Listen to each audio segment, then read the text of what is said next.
Salam alaikum wa rahmatullah, chers frères et sœurs. J'espère que vous allez très bien. Je vous souhaite la bienvenue dans cette nouvelle vidéo, dans cette assise. Cette vidéo sera la première d'une longue série de vidéos, Inch'Allah. Au cours de cette série de vidéos, on parlera des hadiths du prophète. On essaiera de donner quelques commentaires, on essaiera de donner nos avis, nos compréhensions et qu'Allah nous pardonne nos excès. Le sujet principal de la vidéo d'aujourd'hui portera sur les dessins. Les mangas, One Piece. Non. Le sujet d'aujourd'hui, c'est le sourire.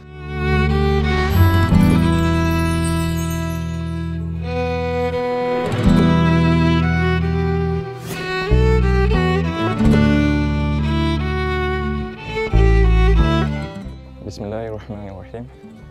Donc comme je viens de le dire, le sujet principal de la vidéo, ce sera basé sur le sourire. Vous connaissez probablement le célèbre hadith qui existe sur le sourire. On fera un petit rappel. Mais avant cela, j'aimerais d'abord vous parler d'un autre hadith qui est très important.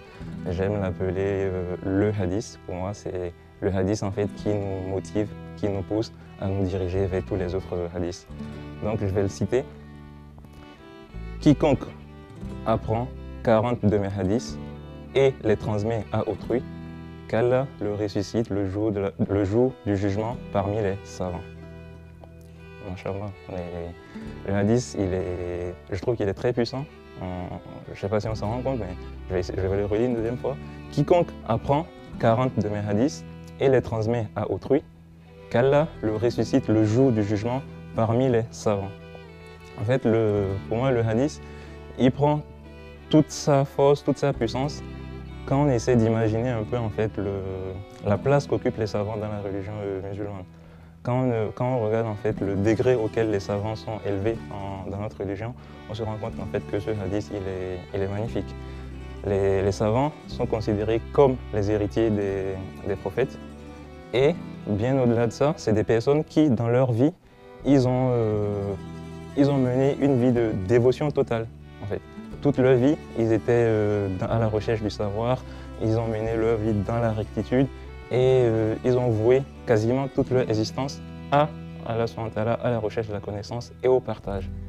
Et ces personnes-là, on nous donne la bonne nouvelle comme quoi, si on apprend 40 hadiths du prophète sallallahu alayhi wa sallam, et qu'on les partage, on sera ressuscité parmi eux le jour de la résurrection. Franchement, c'est une occasion en or, je trouve, qu'elle nous facilite cette action-là. En tout cas, j'espère qu'à travers mes vidéos sur la chaîne, j'aurai l'occasion de partager 40 hadiths et qu'elle la facilite pour vous aussi, pour tout le monde. Donc, je reviens sur le hadith du jour, le hadith le sujet principal, c'est le sourire est une aumône. Donc, j'en profite pour faire mon aumône directement. Donc, on parlera de ce hadith. Je crois que je ne sais pas si vous vous en souvenez, mais la première fois que vous avez peut-être entendu ce hadith, on s'est tous probablement posé la même question, c'est comment c'est possible? Comment c'est possible qu'un sourire soit une aumône? Et personnellement aussi, dans mes recherches et dans ce que j'ai pu lire, dans ce que j'ai pu voir, on ne nous montrait pas vraiment comment le sourire était une aumône, mais plutôt comment on nous donnait plutôt les avantages du sourire, oui, les bienfaits du sourire, et ainsi de suite. Et voilà. Maintenant, j'ai essayé de faire une petite analyse que je vais partager avec vous. N'hésitez pas à nous dire en commentaire si l'analyse vous a convaincu ou sinon à donner votre avis. On se fera un plaisir de lire vos avis. Donc, le sourire est une aumône. Déjà, on commencera par faire la part des choses. Quand on dit le sourire est une aumône, en arabe, en général, l'aumône, on a l'aumône qui est la zakat, l'aumône obligatoire, et la sadakat qui est l'aumône libre, l'aumône volontaire. Maintenant, dans ce hadith, quand on dit le sourire est une aumône, il faut au moins qu'on sache qu'on parle plutôt de la sadakat qui est l'aumône volontaire et l'aumône libre, parce que sinon il suffirait, voilà, c'est l'heure de faire la zakat, je sors et je souris à tout le monde et je me suis acquitté de la zakat, ce qui n'est pas possible. Donc ici, il s'agit vraiment de l'aumône libre, de l'aumône volontaire que chaque croyant est libre de faire, mais qui lui permet en fait d'accéder à la satisfaction d'Allah subhanahu wa ta'ala. Le sourire est une aumône. Maintenant, on essaie en fait de faire le lien qu'il y a entre le sourire et l'aumône, parce qu'on ne voit pas vraiment un lien direct entre le sourire et l'aumône. Dans une des vidéos, on parlait du fait que dans la prière, par exemple, on accomplit les 5 piliers de l'islam. Et dans le cas de l'aumône, on nous a appris en fait que le fait de sacrifier notre temps, c'était en fait une sorte d'aumône. Ouais, le fait de se priver de notre temps et de la consacrer à la prière, c'était une forme d'aumône.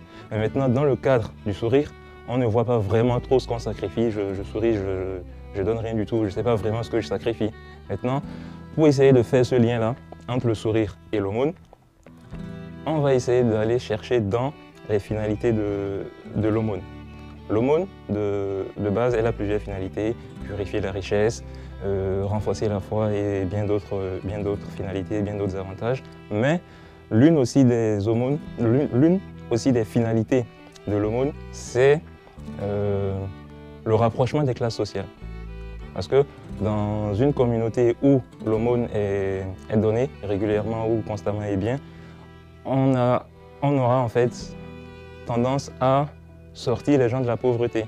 Du coup, les gens qui sont dans la communauté ont un niveau de vie légèrement semblable, même si en fait il y a des différences, c'est vrai, mais les gens se ressembleront plus en termes de niveau de vie, et ce qui va créer en fait ce rapprochement des classes sociales et du coup le rapprochement des personnes. Ouais. Donc l'une des finalités de l'aumône aussi, c'est le rapprochement des personnes, le rapprochement des classes sociales. Il n'y a pas les pauvres d'un côté qui méprisent les riches et les riches d'un côté qui se prennent de haut et qui ne considèrent pas les pauvres. Il y a ce rapprochement-là, il y a cette cohésion-là, il y a cette harmonie entre les classes sociales. Et je sais pas, il y a un exemple à l'époque d'un calife, je crois, où l'aumône était tellement bien donné qu'il n'y avait plus de pauvres dans la société à qui donner d'aumône. Ouais. Et cette société-là, c'était une société qui vivait complètement en paix, en harmonie et tout. Donc ce rapprochement des gens-là, c'est une finalité ou un attribut de l'aumône, si on peut dire. Et on essaiera de faire le parallèle avec le sourire, c'est que de base déjà, le sourire, c'est quelque chose de contagieux. On en parlera plus tard dans les avantages du sourire. C'est quelque chose de contagieux. Je regarde aujourd'hui un de mes amis que je lui souris, avant même de savoir ce qui se passe, il me rend mon sourire. Et c'est aussi pareil, même si c'est avec des personnes qu'on ne connaît pas, et si je discute aujourd'hui avec quelqu'un que je ne connais pas, et que cette personne elle ne sourit pas avec moi, je n'aurai pas tendance à vouloir continuer la conversation. Il faut qu'il y ait quand même un petit échange, un petit sourire, une bonne ambiance. Donc en fait, le sourire crée entre deux personnes qui discutent, que ces personnes se connaissent ou pas, une bonne ambiance, ça crée une bonne harmonie, un bon climat de confiance, ce qui fait donc en fait que les personnes seront amenées à se rapprocher, à vouloir rester ensemble, parce que je reste avec des gens avec qui je suis à l'aise, avec qui je peux rire, avec qui je peux sourire. Donc si on arrive à partager ça avec nos amis et même des personnes qu'on ne connaît pas, cela va en fait nous rapprocher. Donc sur ce sens-là du rapprochement des gens, le sourire est un peu équivalent à l'aumône. Et je ne pouvais pas vous parler du pouvoir du rapprochement des gens par le sourire sans vous parler de mon personnage que je vous ai montré en début de vidéo. En fait, vous avez en plus vu sur la représentation, on le représente en train de sourire. En fait, c'est sa personnalité. C'est comme ça il est dans le manga, dans l'anime. C'est quelqu'un qui sourit tout le temps, qui est toujours dans la bonne ambiance. Et ça l'a rapporté quoi en fait dans la série. C'est un aventurier, il a parcouru plusieurs îles. En fait, sur toutes les îles sur lesquelles il est passé, tout le monde se souvient de lui. Tout le monde se rappelle de lui. Ah, c'est lui, c'est Luffy, c'est quelqu'un avec qui on rigole beaucoup, c'est quelqu'un avec qui on se sent bien. Et en fait, au final, dans la série, c'est décrit comme le pouvoir le plus grand, c'est-à-dire celui d'attirer les gens autour de lui. Et grâce à quoi il arrive à faire ça? C'est grâce à son sourire, c'est grâce à sa bonne ambiance qu'il crée avec tout le monde qu'il rencontre. Je viens de vous présenter le premier point de mon analyse qui essaie de montrer les similitudes qu'il y a entre un sourire et une aumône. Le deuxième point, ce sera sur un autre hadith qu'on va utiliser comme argument. Le hadith, c'est « Aucune aumône n'a jamais diminué une richesse ». Donc, ce qu'on comprend en fait de ce hadith, c'est que, bon, en général, si tu as 1000 €, que tu en donnes 100, au final, il t'en reste 900. En tout cas, mathématiquement, tu as perdu 100 €. Mais on nous rassure, notre religion nous rassure en nous disant qu'on n'a pas perdu 100 €. En gros, que l'aumône qu'on a donné, d'une manière ou d'une autre, nous reviendra en bien plus, que ce soit dans ce bas monde ou que ce soit dans l'au-delà. Donc, le fait de donner une aumône, on ne perd rien à le faire. Bien au contraire, on gagne. La conclusion qu'on en tire de ce hadith. Du coup, pour faire la petite similitude avec le sourire, c'est que quand je souris à quelqu'un, admettons, je lui donne mon sourire, on peut dire ça comme ça, je souris à quelqu'un, je ne perds rien à le faire. Je n'ai rien à perdre. Bien au contraire, dans les lignes qu'on verra, le fait de sourire, c'est encore plus un avantage pour moi.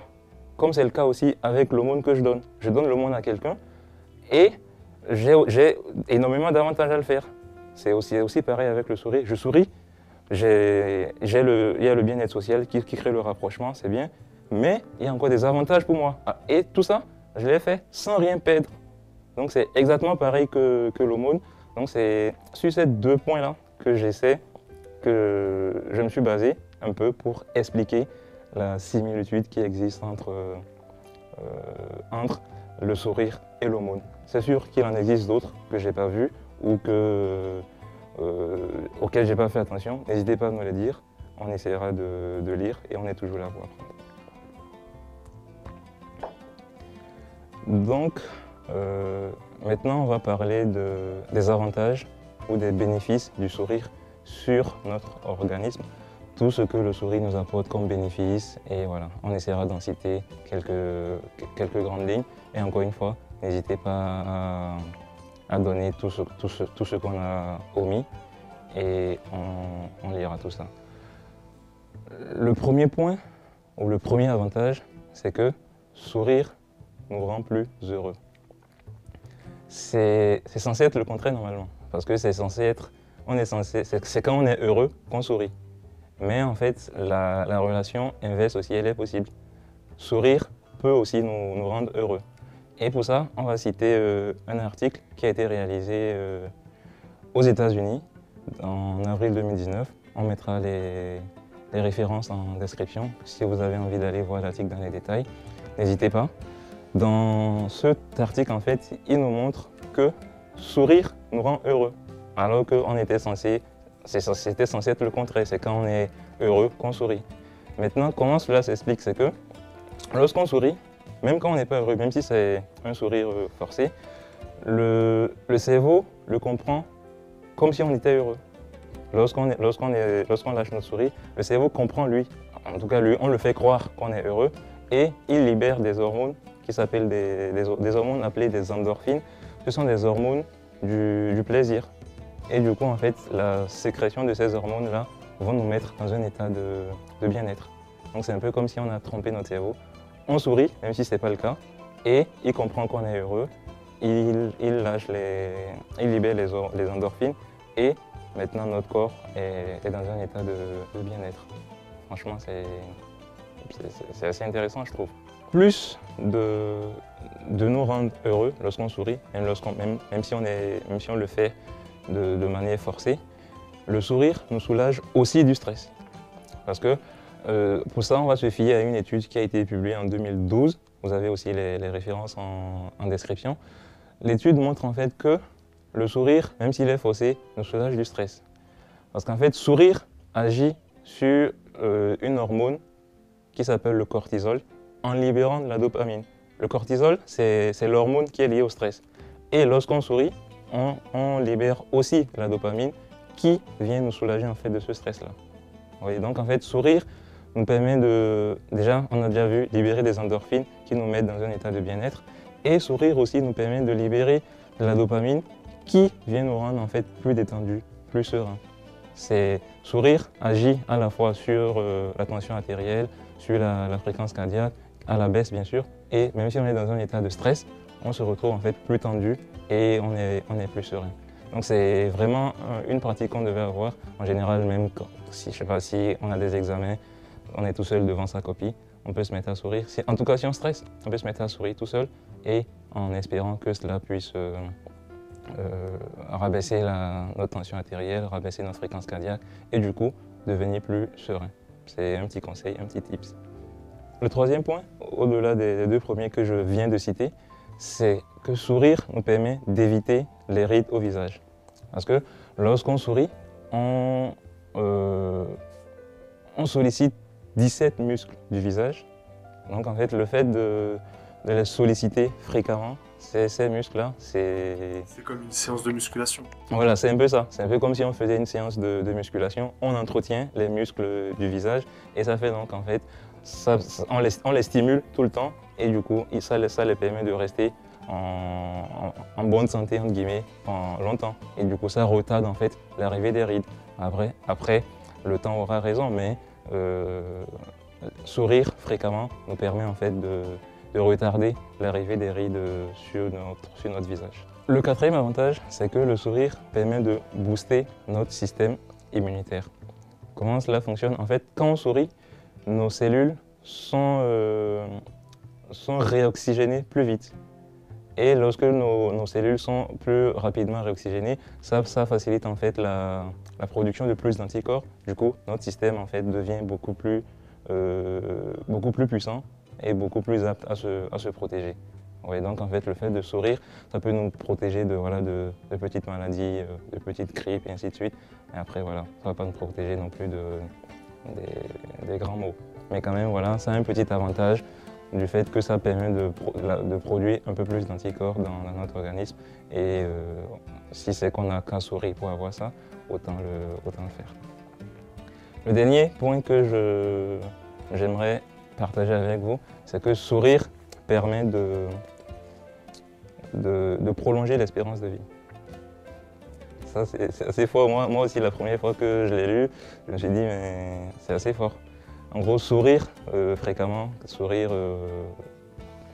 nous permet en fait de prolonger. Il y a une étude qui a été réalisée aux États-Unis également, dans le Michigan, qui montre que sourire ferait gagner 7 années d'espérance de vie.